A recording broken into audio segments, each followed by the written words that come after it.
한국직업방송과 연합뉴스TV가 함께 만드는 취업 전문 뉴스 투데이 고용플러스입니다. 남북 경협 재개 가능성이 커지면서 은행권도 개성과 금강산 지점 운영 재개 준비를 하고 있습니다.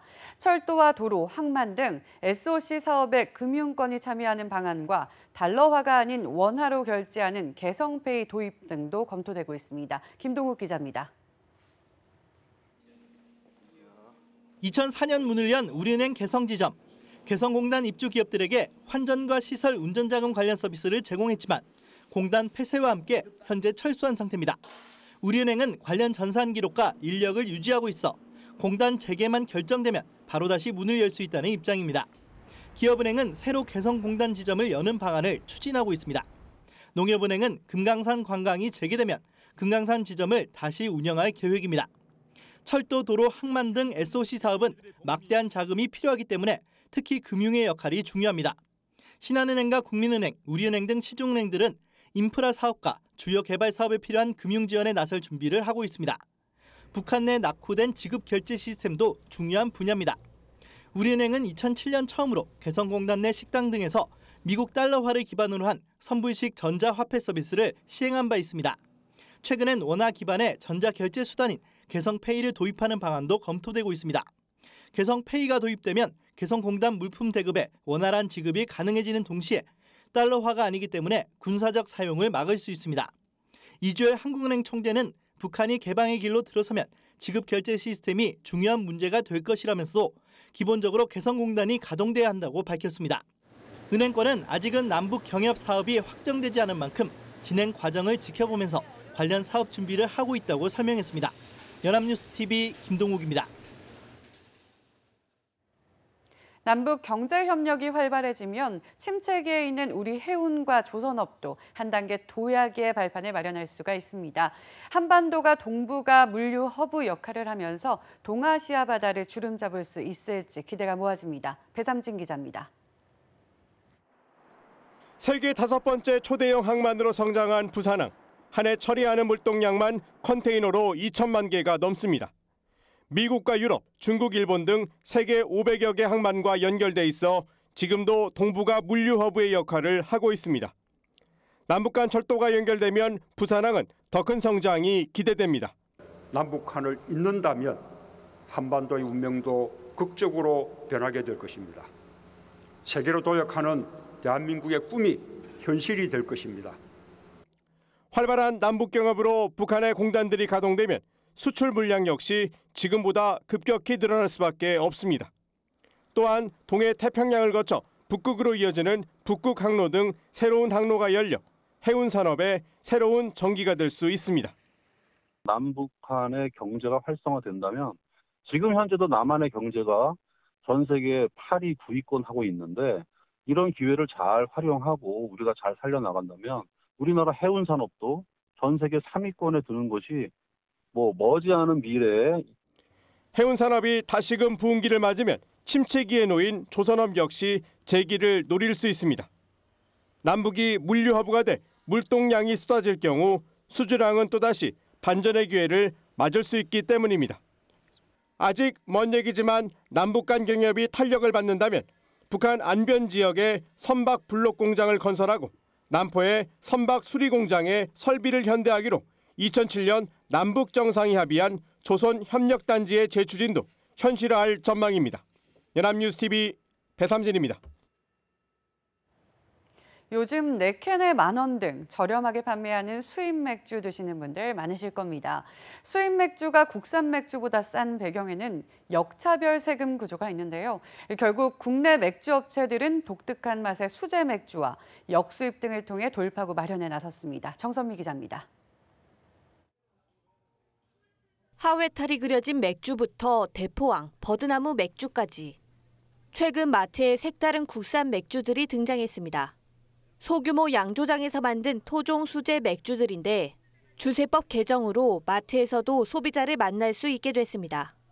거부감 없이 술술 넘어가는 것 같아요. 지역 특색이 아무래도 있으니까 골라 먹는 재미도 있을 거고 소비자로서. 해외 시장의 경우 전체 맥주 시장의 한 10% 정도가 지금 수제 맥주 시장으로 지금 형성이 되어 있고요. 그 비율은 여전히 지금 신장 중입니다. 국내는 아직 1% 미만의 작은 시장이지만 국내 시장도 근본 판매를 계기로 급격하게 신장할 것으로. 하지만 역차별적인 세금 구조는 국산 맥주의 발목을 잡고 있습니다. 수입 맥주 같은 경우에는 이제 수입 가격에 관세를 붙인 기준으로 주세를 책정을 하고요.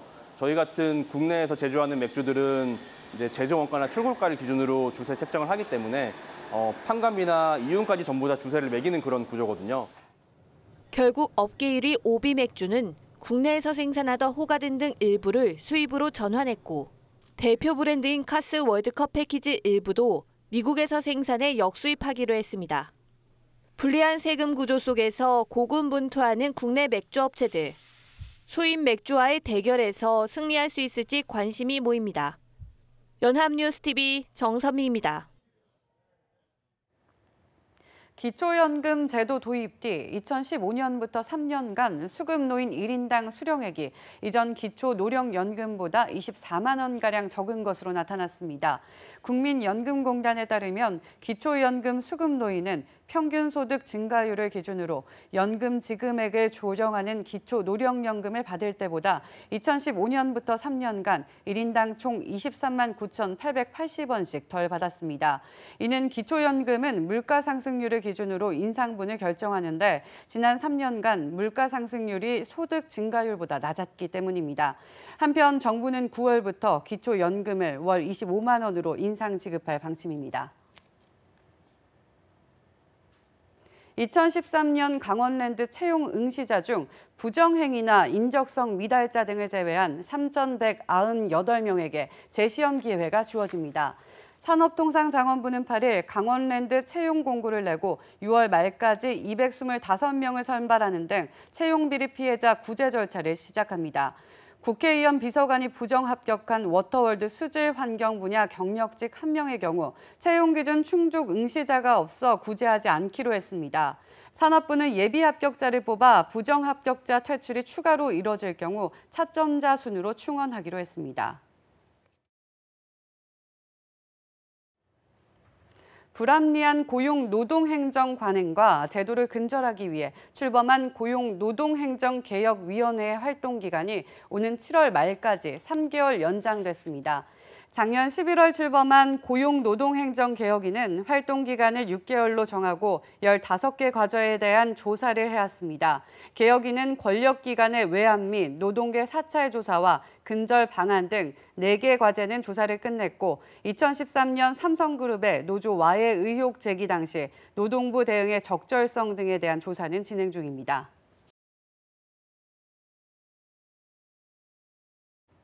문재인 정부는 일자리 정부를 표방하고 대통령 집무실에 일자리 상황판까지 내걸었지만 아직 성과는 보이지 않고 있습니다. 저성장과 불확실성, 최저임금 인상 등 여러 요인이 작용한 결과인데요. 정부가 일자리 문제를 풀기 위한 종합 대책을 추진합니다. 박진영 기자의 단독 보도입니다.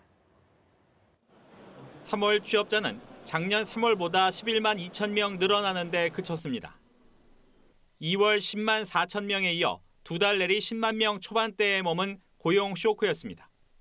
한국은행이 당초 30만 명이던 올해 취업자 증가 전망을 26만 명으로 낮춘 것도 녹록지 않은 고용 사정을 보여줍니다. 전문가들은 저성장과 조선 해운업 등의 구조조정 탓도 있지만 최저임금 인상도 한 요인이라고 지적합니다. 전체적인 노동 비용의 상승 그리고 투자 여건의 불확실성이 증대되면서 기업들이 추가 고용을 하고 있지 않기 때문에 이 부분이 전체적인 고용 여건의 악화로 나타나고 있습니다. 하지만 늘지 않은 가계 소득과 내수를 감안하면 최저임금을 다시 억제할 수도 없습니다. 경제 전반의 일자리 수요를 늘릴 방안이 필요한 겁니다.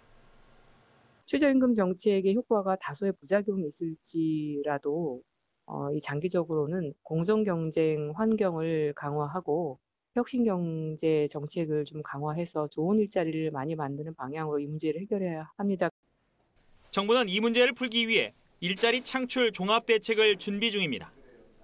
일자리 정책들을 지금부터 동시다발로 강력히 추진하면 제가 생각에는 1년쯤 후에는 국민들께서 고용 문제가 해결의 길로 가고 있구나 이런 판단을 하실 수 있을 것으로. 대책에는 중소서비스 산업과 창업 지원은 물론 대기업과 협력사의 상생 방안, 근로시간 단축과 고용 증대 연결 방안 등이 포함될 전망입니다. 연합뉴스TV 박진영입니다. 우리나라는 경제 규모에서 선진국과 비교해도 크게 밀리지 않는 수준이지만 유독 시간당 노동 생산이 부진한 것으로 드러났습니다. 다른 나라들에 비해 압도적으로 긴 노동 시간 때문에 오히려 업무 효율이 떨어지는 악순환이 이어진다는 지적이 나옵니다. 이동훈 기자입니다. 지난해 우리나라의 시간당 노동 생산은 34.3달러, 우리 돈으로 36,000원 정도로 경제협력개발기구 OECD 가입국 중 최하위권입니다. 지난 2011년 30달러 선을 넘어선 뒤 꾸준히 높아지는 추세지만 일하는 시간에 비하면 여전히 낮은 수준입니다. 우리나라는 22개 나라 중 17위로 가장 높은 아일랜드의 절반에도 못 미치고 경제 규모가 비슷한 스페인과 비교해도 10달러 이상 차이 납니다. 지난 2016년에 우리나라 국내 총생산은 1조 4,112억 원으로 선진국들과 견줄 수 있는 규모지만 유독 시간당 생산성이 낮습니다. 불필요한 잔업, 야근이 문제라는 지적이 나옵니다. 2016년 기준 우리나라 1인당 노동시간은 2,069시간으로 OECD 평균보다 305시간이 많습니다. 휴일을 빼면 매일 1시간 이상씩 더 일하는 셈입니다. 정해진 시간을 넘겨 일을 하는 시간이 늘어나면서 휴식이 줄어들고 업무 효율이 떨어지는 악순환이 반복된다는 지적이 나옵니다. 통상적인 노동시간 이외에 근무를 하게 되는 경우에는 근로자의 건강을 비롯한 환경 여건의 악화를 초래할 수 있기 때문에 노동자들이 일과 삶의 균형을 찾는 것이 장기적으로 기업의 생존을 위해서도 바람직하다는 조언입니다. 연합뉴스TV 이동훈입니다. 직장에서 인사 발령을 받아 맡은 일이 변경된 뒤 받은 스트레스도 업무상 재해로 볼 수 있을까요? 보직 변경 후 적응을 하지 못하다 극단적인 선택을 하는 등 사망에 이르렀을 경우 사측의 책임을 인정해야 한다는 판결이 잇따르고 있습니다. 이소영 기자입니다. 한 방송국에서 20년 가까이 기자로 일하던 A씨는 지난 2015년 갑작스럽게 PD로 발령받아 일한 지 2년 만에 쓰러져 숨졌습니다. 유족들은 A씨가 보직 변경 후 스트레스로 숨졌다며 업무상 재해를 주장했으나 받아들여지지 않자 소송을 냈습니다. 회사 측은 인사 발령이 난 지 2년이 지난 만큼 업무 변경과 사망 간 인과관계가 없다고 주장했지만 법원의 판단은 달랐습니다. 재판부는 A씨가 업무 변경 후 매일 가방에 사직서를 넣어 다녔고 실수로 징계를 받는 일이 잦았으며 사망 전날 상급자에게 질책을 받은 점을 고려해야 한다고 설명했습니다. A씨가 평소 고지혈증을 앓았지만 갑자기 악화돼 사망에 이르게 된 데는 스트레스가 결정적이었다며 유족 측의 손을 들어줬습니다. 경매 사건을 담당하는 부서로 발령받은 뒤 스스로 목숨을 끊은 법원 공무원 B씨에 대해서도 공무상 재해가 인정됐습니다.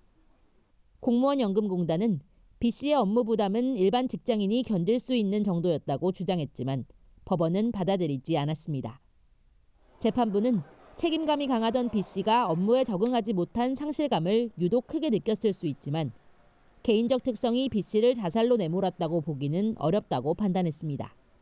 연합뉴스TV 이소영입니다.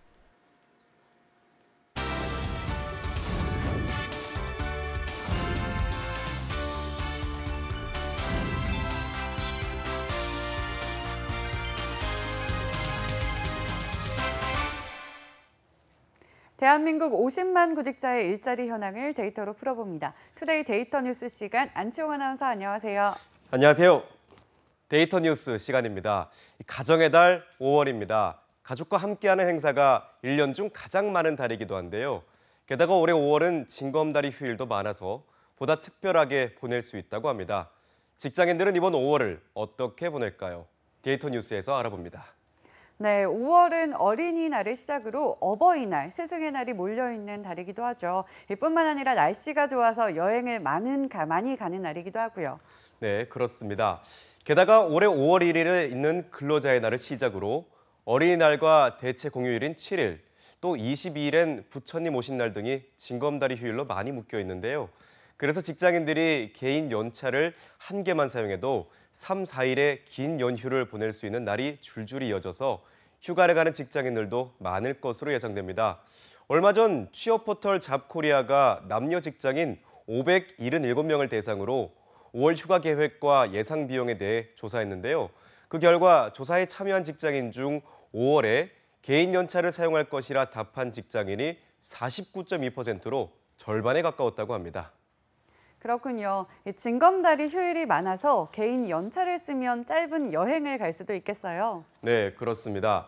5월 중 언제 개인 연차를 사용할 것인지 조사한 결과 어린이날이 있는 5월 첫째 주에 사용할 것이라는 직장인이 50.4%로 과반수에 달했는데요.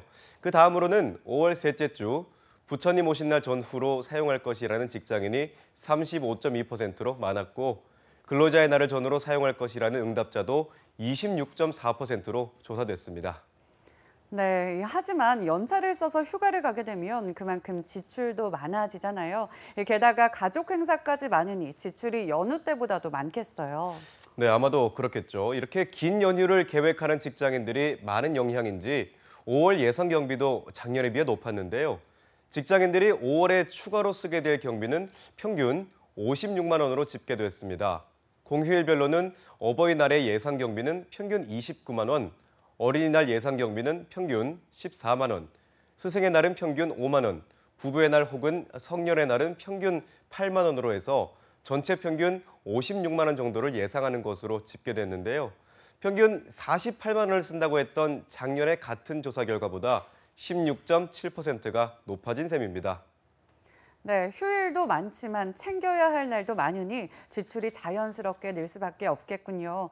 특히 기혼인 직장인은 어린이날뿐만 아니라 어버이날에 양가 부모님도 챙기고 스승의 날까지 챙기려면 미혼 직장인보다 지출이 더 많겠어요. 네, 그렇습니다. 기혼 직장인들의 5월 예상 경비는 전체 평균보다 15만 원이 많은 평균 71만 원으로 조사됐는데요. 평균 60만 원을 쓴다고 조사됐던 작년보다 18.3%가 높아진 수준입니다. 세부 항목을 보니 어버이날에는 평균 33만 원을 예상했고 어린이날에는 평균 19만 원, 스승의 날에는 평균 7만 원, 부부 및 성년의 날에는 평균 12만 원을 예상해서 전체적으로 평균 71만 원을 쓰는 것으로 나타났습니다. 반면 미혼 직장인들은 5월 예상 경비에 대해 기혼 직장인보다 11만 원이 적은 60만 원을 예상했는데요. 어버이날에는 평균 25만 원을 예상했고 어린이날에는 평균 8만 원을, 스승의 날에는 평균 3만 원, 부부의 날 또 성년의 날에는 평균 4만 원을 예상해서 기혼 직장인들에 비해서 이 세부 지출에서도 큰 차이를 보이는 것으로 나타났습니다. 하지만 미혼 직장인 역시 지난해 평균 37만 원을 쓴다는 조사에 비해서 8.1%가 높아진 것으로 조사됐습니다. 네, 그렇군요. 이 기혼과 미혼 직장인 모두 지난해보다 지출이 늘어난 것으로 나타났네요.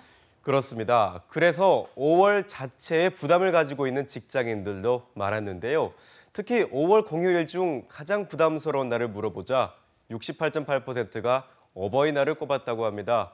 어버이날이 부담스러운 이유는 76.4%가 선물과 용돈 등 경제적 지출이 크기 때문이라고 응답해서 가장 많은 이유를 차지했는데요. 다음으로 12.1%가 어딜 가나 사람들이 북적여서 부담스럽다는 답변이 많았습니다. 네, 예산이 빠듯한 직장인들이 대부분이라 1년에 한 번뿐인 어버이날조차 부담스럽게 여겨야 한다는 사실이 참 안타깝습니다. 그만큼 선물로 많은 비용을 쓰기 때문이기도 하겠죠. 네, 어버이날 부모님께 어떤 선물을 할지도 살펴봤는데요. 1위는 용돈이었습니다. 복수 선택으로 조사한 결과 현금이 응답률 69.8%로 압도적인 차이로 가장 많았던 겁니다. 다음으로 52.3%가 외식을 꼽았고요. 35.9%는 카네이션을 준비할 것이라고 응답했습니다. 그 밖에도 9.9%는 상품권을 준비한다고 했고 8.3%는 부모님과 함께 외출을 할 것이라고 응답해서 이 대다수가 어버이날에 부모님을 위해 선물이나 외출을 준비하는 것으로 조사됐습니다. 네, 그렇군요. 게다가 어린이날과 스승의 날, 더불어 연차를 위한 지출까지 감안하면 5월의 휴일이 결코 달갑지만은 않겠어요. 네, 그렇습니다. 그래서 일부 직장인들 사이에서는 메이포비아, 즉 5월 공포증이라는 말까지 나올 정도로 하는데요. 지출과 신경 쓸 것이 많은 5월을 행복하게 보내기 위해선 무리한 지출보다는 가족과 함께 즐거운 시간을 보낼 것에 주력해야 할 것 같습니다. 그렇죠. 이 바쁜 일상을 살아가다 보면 가장 소홀해지기 쉬운 존재가 바로 가족인데요. 유난히 연휴가 많은 이번 5월은 큰 지출 없이 소박한 산책과 대화만으로도 가족과 함께 풍성한 시간을 보낼 수 있는 한 달이 될 수 있길 희망하겠습니다. 지금까지 데이터 뉴스 시간 안채원 아나운서였습니다. 고맙습니다. 고맙습니다.